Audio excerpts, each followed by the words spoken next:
മാം ഇപ്പോൾ മെൻറ്ററായിട്ട് വർക്ക് ചെയ്യുന്നു. എന്തായാലും നാട്ടിലെ കുറേ പാരൻസുമായിട്ട് സംസാരിച്ചിട്ടുണ്ടാവും. കുട്ടികളൊക്കെ വളരെയധികം ക്ലോസും കൂടിയാണ്. അപ്പോൾ അവരോട് സംസാരിക്കുമ്പോഴത്തേക്കും അവർ പറയുന്ന കൺസേൺസ് എന്തൊക്കെയാണ്, അവരുടെ ആവലാതികൾ എന്തൊക്കെയാണ്? അവർ മെയിനായിട്ട് ഉണ്ടാകുന്നത് അവരുടെ എന്താണ് സെക്യൂരിറ്റി ആയിട്ട് ബന്ധപ്പെട്ടതാണ്. അപ്പം അവരുടെ യാത്ര ചെയ്യുമ്പോൾ അവരെങ്ങനെ മറ്റുള്ളവർ ശ്രദ്ധിക്കുന്നുണ്ട്, പിന്നെ അതുപോലെ ഭക്ഷണം കഴിക്കാൻ പുറത്തു പോകുമ്പോൾ മറ്റുള്ളവർ ശ്രദ്ധിക്കുന്നുണ്ട്, അതായത് അവിടുത്തെ നാട്ടുകാർ. പക്ഷേ ഈ അങ്ങനെയൊക്കെയുള്ള കൺസേൺസ് ആണ് അധികം ഉള്ളത്. പിന്നെ കുട്ടികളുമായിട്ട് ഉണ്ടാകുന്ന മറ്റൊരു പാരന്റ്സ് വിളിക്കുന്ന സന്ദർഭം എന്ന് വെച്ച് കഴിഞ്ഞാൽ അവർക്ക് അസുഖം വരുമ്പോഴാണ്. ഇപ്പൊ എന്റെ മോനെ പോലെ തന്നെ നാട്ടിൽ പലതരത്തിലുള്ള ഹെൽത്ത് ഇഷ്യൂസ് ഉള്ള കുട്ടികൾ അവിടെ വന്നു കഴിയുമ്പോൾ അത് കുറച്ച് സിവിയർ ആവും. അങ്ങനെയാണ്. അപ്പൊ ഇപ്പൊ ഒരു കുട്ടി അങ്ങനെ ലീവിലാണ്, 1 മാസത്തോളമായിട്ട് ലീവിലാണ്. അപ്പം ആ കുട്ടി 9th പഠിക്കുമ്പോൾ അതിനൊരു ഇയർ ഡ്രമിന്റെ പ്രോബ്ലം വന്നതാണ്. എന്നിട്ട് ചെവിയിൽ ഓപ്പറേഷൻ ഒക്കെ കഴിഞ്ഞ കുട്ടിയാണ്.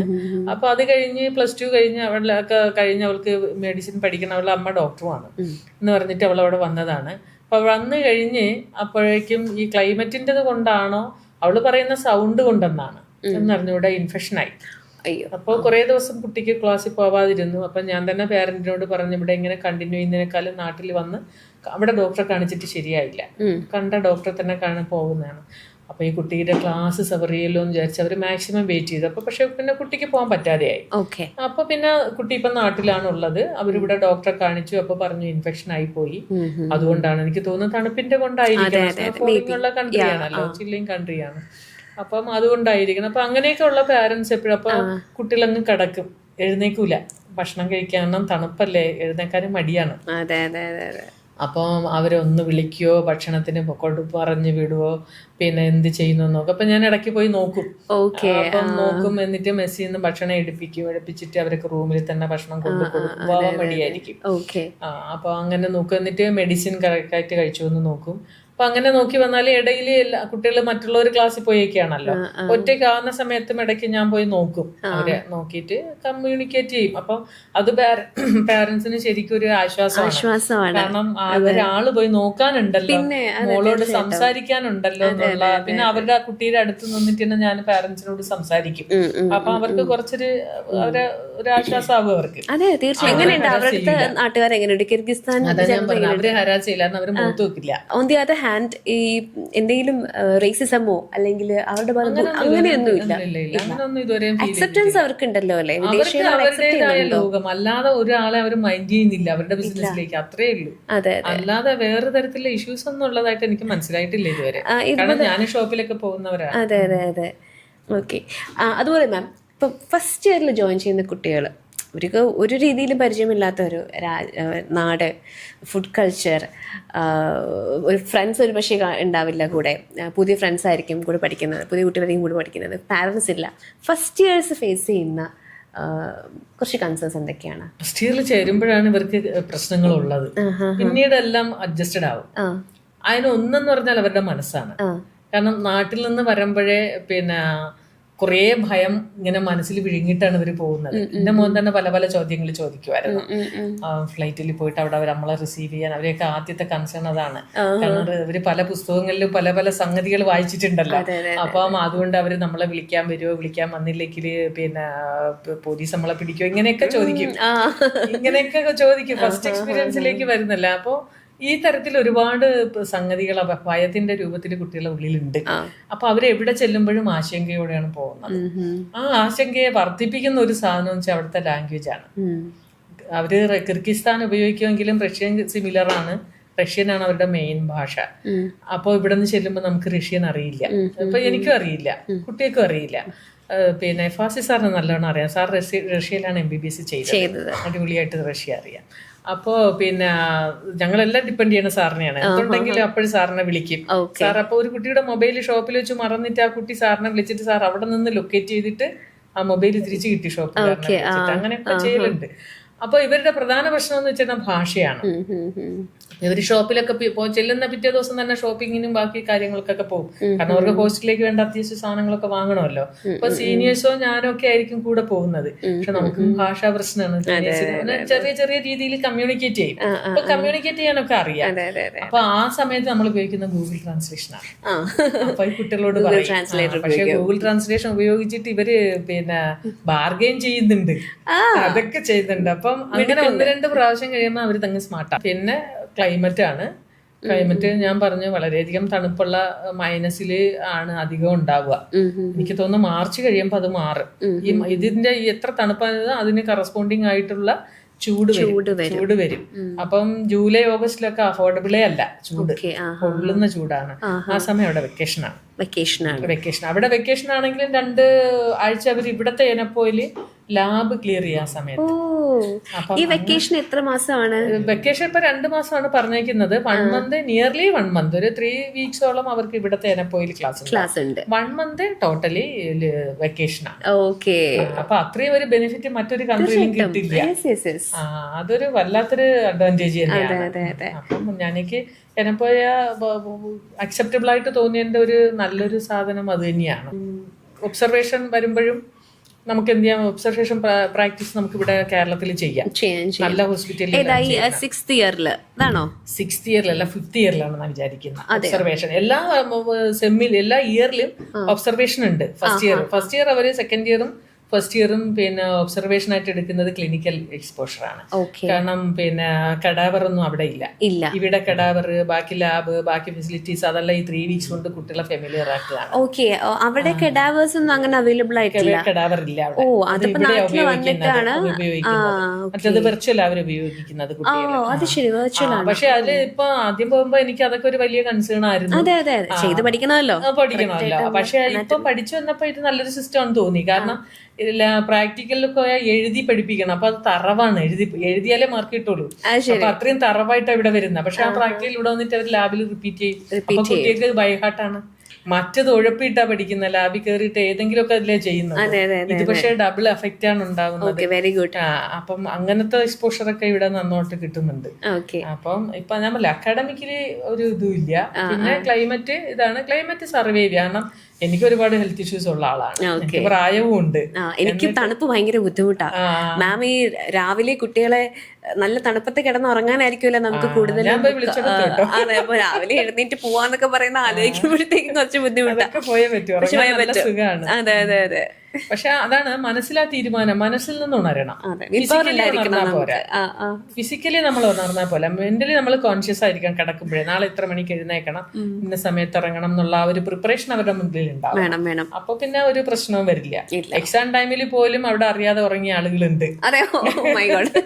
പിന്നെ അങ്ങനെ ഉള്ളവർ ചിലപ്പോ പറഞ്ഞു വെക്കും, മാം ഞാൻ എഴുന്നേറ്റില്ലെങ്കിൽ ഒന്ന് വന്ന് എന്നെ നോക്കണേന്ന്. അപ്പം അങ്ങനെയൊക്കെ ഉള്ള ഒരു ഇതുണ്ടാവും. അതുകൊണ്ട് കുട്ടികൾ വളരെ ഫ്രണ്ട്ലിയാണ്. ഞാൻ പറഞ്ഞില്ലേ, കുട്ടികൾ വളരെ അധികം ഫ്രണ്ട്ലിയാണ്. എനിക്കിപ്പം കേട്ടിടത്തോളം മാമിന്റെ അവിടുത്തെ പ്രസൻസ് എന്ന് പറയുന്നത് കുട്ടികൾക്കും നാട്ടിലെ പാരന്റ്സിനും ഒരു വലിയ ആശ്വാസമാണ് ശരിക്കും. പിന്നെ മാം എനിക്കിപ്പോ സംസാരിച്ച് മനസ്സിലാകും. മാം സംസാരിക്കുകയും ഇടപെടുന്ന രീതി എന്ന് വെച്ചാൽ വളരെ സൗമ്യമായിട്ട് ഭയങ്കര ലവിങ് ആയിട്ടാണ് മാം സംസാരിക്കുന്നത്. അപ്പൊ അത്രയും അതെ അതെ അതെ, യു നോ ദാറ്റ്. എനിക്ക് മെന്ററിംഗ് ഒന്നും നല്ലൊരു ഇഷ്യൂ അല്ല. ഇപ്പൊ ഇഷ്ടപ്പെടുന്നുണ്ടല്ലേ അവിടെ? ഇപ്പൊ നല്ല ഹാപ്പിയാണ്. കാരണം ഇപ്പൊ അവിടെ മകനുണ്ട്. അതുപോലെ തന്നെ നല്ല ഒരു പൊസിഷനാണ് ഇപ്പൊ വർക്ക് ചെയ്തുകൊണ്ടിരിക്കുന്നത്.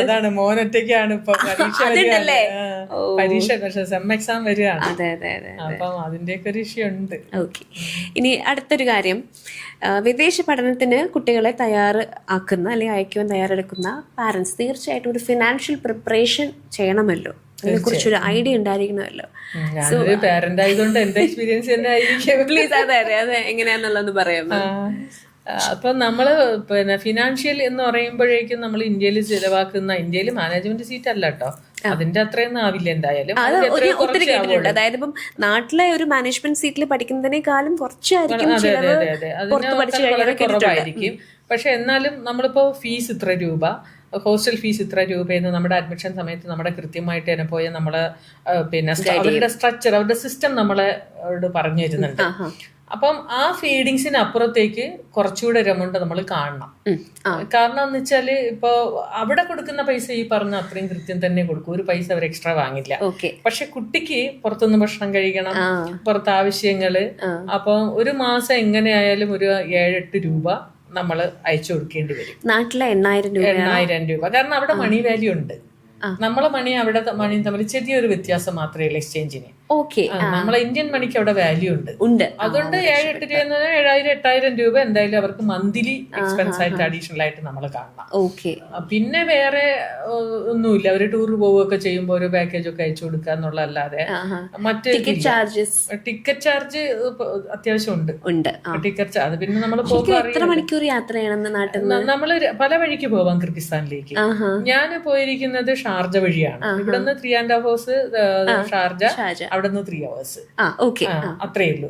അതേസമയം ഡൽഹി വഴി പോവുകയാണെങ്കിൽ ഇവിടുന്ന് 3.5 hours, പിന്നെ അല്ല ഇവിടുന്ന് അവിടെ ഡൽഹിയും 3.5 hours. എവിടെയാണ് ബിഷ്കേക്കാണ് അവിടുത്തെ എയർപോർട്ട്. പിന്നെ ഡൽഹിക്ക് പിന്നെ എത്ര 1.5 മണിക്കൂർ അത്രേ ഉണ്ടാവുള്ളൂ. 1.5 മണിക്കൂർ അങ്ങനെ വിചാരിക്കാൻ. ഡൽഹി വഴി 1.5 മണിക്കൂറല്ല, കുറച്ചുകൂടി ഉണ്ട്. ഡൽഹി കഴിഞ്ഞാൽ പിന്നെ അവിടെ നമുക്ക് ഷാർജ ഷാർജ പോകാം, അതുപോലെ തന്നെ ഡൽഹി വഴിയും പോവാം. എന്തായാലും 6 മണിക്കൂറൊക്കെ ഉള്ളൂ. പക്ഷെ ഷാർജ വഴി പോയി കഴിഞ്ഞാൽ നമ്മൾ അവിടെ കുറച്ച് വെയിറ്റ് ചെയ്യണം. ലേവർ കൂടുതലാണ്. 14 മണിക്കൂറോളം ലേവർ ഉണ്ട്. അതാണ് നമ്മൾ ഇവിടെ നിന്നുള്ള ഫ്ലൈറ്റ് 7 മണിക്കുള്ളിൽ എത്തും. അവിടെ നിന്ന് വൈകുന്നേരം 9:40 ഫ്ലൈറ്റ്. പകല് മൊത്തം ഷാർജ എന്റെ ലോകമാക്കി മാറ്റണം. അവിടെ ഫുഡൊക്കെ കിട്ടും. പിന്നെ നമ്മൾ വെയിറ്റ് ചെയ്യുന്ന ഏരിയയിൽ പല കൺട്രിയിലുള്ള ആളുകളും ധാരാളം പേരാണ്. അത് വളരെ ബോറിംഗ് അല്ല, ഒരിക്കലും അല്ല. മാം പറഞ്ഞല്ലോ നമ്മുടെ ക്യാമ്പസിൽ നിന്നും ഹോസ്റ്റലിലേക്ക് ഏകദേശം 5 to 6 kilometers ഉണ്ട്.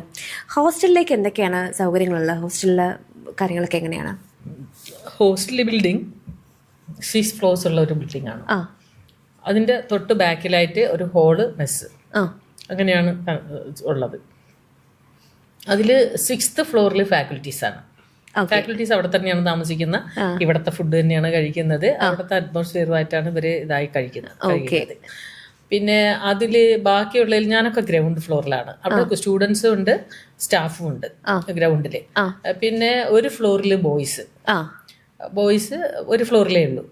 പിന്നെ ബാക്കി കംപ്ലീറ്റ് ഗേൾസ് ആണ്. ഫുഡ് എല്ലാവർക്കും കോമൺ മെസ്സാണ്. ഓക്കെ. അതായത് നമ്മുടെ നാട്ടിൽ നിന്ന് പഠിക്കാൻ വരുന്ന കുട്ടികൾക്ക് വേണ്ടിയിട്ട് എക്സ്ക്ലൂസീവ് ആയിട്ട് ഉള്ള ഒരു ഹോസ്റ്റലാണ്. പോയ യൂണിവേഴ്സിറ്റിയുടെ കീഴിൽ വരുന്ന മലയാളി സ്റ്റുഡൻസ് ആണെന്നുള്ളതാണ് അതിന്റെ ഏറ്റവും വലിയ അഡ്വാൻറ്റേജ്. മലയാളി സ്റ്റുഡൻസ് ആണല്ല, വേറെ സൗത്ത് ഇന്ത്യൻ സ്റ്റുഡൻസും ഒക്കെ ഉണ്ടായിരിക്കും. സൗത്ത് ഇന്ത്യൻ ക്യാമ്പസ് അല്ല, സൗത്ത് ഇന്ത്യൻ ഉള്ളത് മാംഗ്ലൂരുകാരാണ്. തമിഴ്നാട്ടിൽ നിന്ന് 1-2 കുട്ടികളാണുള്ളത്. ബാക്കി മെജോറിറ്റി മലയാളികൾ തന്നെയാണ്. ശരിക്കും നമ്മുടെ നാട്ടിലൊരു ഫീൽ ഉണ്ട്. അതിനകത്ത് ഒരു മലയാളി ഇത് തന്നെയാണ്. കുട്ടികൾക്ക് ക്ലാസ്സിലും അത് തന്നെയാണ്. നമ്മള് മലയാളികളുടെ ഒരു ക്ലാസ്സിലിരിക്കുന്ന ഓണാഘോഷമൊക്കെ ഉണ്ടായിരിക്കുമല്ലോ. അവിടെ എല്ലാ ആഘോഷവും ചെയ്യും. ക്രിസ്മസും ഉണ്ടായിരുന്നു. ക്രിസ്മസ്, ഓണാഘോഷം എല്ലാം ഉണ്ട്. ഓണത്തിന്റെ കഴിയുമ്പോഴാണ് മിക്കവാറും ഇവിടുന്ന് പോകുന്നത്. ടൈം കഴിയുമ്പോൾ നവംബറിലാണ് പോയി എത്തണം. കുറച്ച് ഡിലേഡ് ആയിരുന്നു. ഓക്കെ. പാരൻസ് അറിയേണ്ട കാര്യങ്ങളാണ്. MBBS എഡ്യൂക്കേഷന് മക്കളെ അയക്കുന്ന പാരൻസ് അറിഞ്ഞിരിക്കേണ്ട ഒരു 3 കാര്യങ്ങൾ എന്തൊക്കെയാണെന്ന് പറയാം. പ്രധാനമായിട്ട് അറിഞ്ഞിരിക്കേണ്ട കാര്യങ്ങൾ എന്താന്ന് പറഞ്ഞാൽ നമ്മളൊന്ന് സമ്മപ്പ് ചെയ്യുമ്പോൾ എന്ത് പറയും? പാരൻസ് MBBS മക്കളെ പുറത്ത് വിട്ടു കഴിഞ്ഞാൽ അവർ വരെയും ടെൻഷനാണ്. അതാണ് വസ്തുത. പിന്നെ അതില് ആദ്യത്തെ കൺസേൺ ഫിനാൻഷ്യൽ സെക്യൂരിറ്റി ആണ്. അപ്പോൾ പിന്നീട് അത് മക്കളോട് ആദ്യം പറയാനുള്ളത് ഏറ്റവും പ്രധാനമായിട്ട് പറയേണ്ട ഹാർഡ് വർക്ക് ചെയ്യാൻ തയ്യാറാവണം. ആവർത്തിച്ച് പറയുന്നത് ഹാർഡ് വർക്ക് ചെയ്യാൻ തയ്യാറുണ്ടെങ്കിൽ മാത്രമേ നമ്മൾ ഫോറിൻ ഡിഗ്രിക്ക് പോവാം, എബ്രോഡ്. ഇപ്പോൾ ഈ പറഞ്ഞ ക്യാമ്പസുകളിൽ ഒന്നും റാഗിങ് ഇല്ല. ഇപ്പോൾ റാഗിങ് എന്ന് പറയുന്നത് അവിടെ ശരിക്കും വലിയൊരു ക്രിമിനൽ ഒഫൻസ് ആയിട്ട് തന്നെയാണ് എടുക്കുന്നത്. അപ്പം അതിലൊന്നും പോകാൻ പാടില്ലെന്ന് ശരിക്കൊരു ഫീഡിങ് മക്കൾക്ക് ഇവിടുന്ന് തന്നെ കിട്ടണം. അപ്പം അത് പാരൻസും പറഞ്ഞ് അവരെ ബോധ്യമാക്കണം. അപ്പം അങ്ങനെയുള്ള കാര്യങ്ങൾ, അപ്പോൾ മറ്റൊരു തരത്തിലുള്ള നമ്മൾ മാൽ പ്രാക്ടീസോ അങ്ങനെയുള്ള ഒരു കാര്യത്തിൽ ഇടപെടാതെ സ്വന്തം കാര്യം നോക്കി സ്വന്തം കാര്യത്തിലെല്ലാം ജയിച്ച് നമ്മളിപ്പോൾ ഞാൻ ഇപ്പോൾ കിർഗിസ്ഥാനെ കുറിച്ച് പറഞ്ഞിട്ടാണല്ലോ, അവരുടെ സോഷ്യലൈസേഷൻ മാത്രമല്ല മറ്റുള്ളവർ എന്ത് ചെയ്യുന്നു എന്ന് അവർ ചിന്തിക്കുന്നേ ഇല്ല. അപ്പൊ അതുപോലെ അവനവന്റെ കാര്യം നോക്കി മര്യാദയ്ക്ക് പഠിച്ച് തിരിച്ചു വരിക. അപ്പൊ അങ്ങനെയുള്ള കാര്യങ്ങൾ മക്കളെ പറഞ്ഞ് ഇവിടുന്ന് തന്നെ നമ്മൾ കുറച്ചൊന്ന് ഇതാക്കി വിടണം എന്നുള്ളതാണ് എനിക്കൊന്ന് ഓർമ്മിപ്പിക്കാനുള്ളത്. ഓക്കെ. അപ്പോൾ എന്തായാലും ma'am thank you so much. ഒരുപാട് കാര്യങ്ങൾ നമുക്ക് മാം ഷെയർ ചെയ്ത് തന്നു. കുറച്ചു കാലത്തെ എക്സ്പീരിയൻസ് ആണ് ഞാൻ. അതെ അതെ മാം പോയി ഒരു 5-6 മാസമായി കാണുമായിരിക്കും അല്ലേ? 2-3 months ആയിട്ട്. 2-3 months ആയിട്ടുള്ളൂ. ഓക്കെ. അപ്പോൾ അത്രയും കാലയളവിലുള്ള എന്നാൽ കുറേയധികം കാര്യങ്ങൾ, ഫ്യൂച്ചറിസ്റ്റിക് ആയിട്ടുള്ള കുറേ കാര്യങ്ങളൊക്കെ മാം പറഞ്ഞു. മാം അവിടെ ഒരു എല്ലാം ഒന്ന് മനസ്സിലാക്കിയിട്ട് തന്നെയാണ് മാമും അങ്ങോട്ടേക്ക് പോയിരിക്കുന്നത്. പിന്നെ അവിടെ ചെന്നതിന് ശേഷം കുറേ കാര്യങ്ങൾ മനസ്സിലാക്കി അതൊക്കെ ഷെയർ ചെയ്തു. വളരെയധികം സന്തോഷം മാം. ഈ അവസാനം പറഞ്ഞ കാര്യങ്ങളൊക്കെ വളരെ പ്രധാനപ്പെട്ട കാര്യമാണ്. നമ്മളൊരു ഇൻ്റർനാഷണൽ ഒരു അന്യദേശത്തേക്ക് പോകുമ്പോഴത്തേക്കും ഇൻ്റർനാഷണൽ ലോയെക്കുറിച്ച് നമ്മൾ അവെയർ ആയിരിക്കണം. നമ്മളവിടെ വളരെയധികം സൂക്ഷിച്ച് ആ നാടുമായിട്ട് ഒത്തുചേർന്ന് പോകണം. പിന്നെ അതുപോലെ തന്നെയാണ് ഒരിക്കലും ബ്രേക്ക് ചെയ്യാണ്ട് ആ ഒരു കോഴ്സ് കംപ്ലീറ്റ് ചെയ്ത് അടുത്ത പടി എന്താണോ അതിലേക്ക് കടന്ന് അതും സക്സസ്ഫുള്ളി കംപ്ലീറ്റ് ചെയ്ത് അതെ കൺസിസ്റ്റന്റ് ആയിരിക്കണം. ഇതൊക്കെ മാം പ്രധാനപ്പെട്ട കാര്യങ്ങൾ പറഞ്ഞുകൊണ്ടാണ് നമ്മൾ ഈ ഒരു കോൺവെർസേഷൻ കൺക്ലൂഡ് ചെയ്യുന്നത്. Madam thank you so much. അപ്പോൾ ഓക്കെ വ്യൂവേഴ്സ്, നമ്മോടൊപ്പം ജോയിൻ ചെയ്തത് ഡോക്ടർ എസ് ശ്രീകുമാരിയാണ്. And this is edu talk by എ2 വേൾഡ്. വീണ്ടും നല്ലൊരു അടിപൊളി പോഡ്കാസ്റ്റുമായിട്ട് വീണ്ടും കാണാം. Until then by.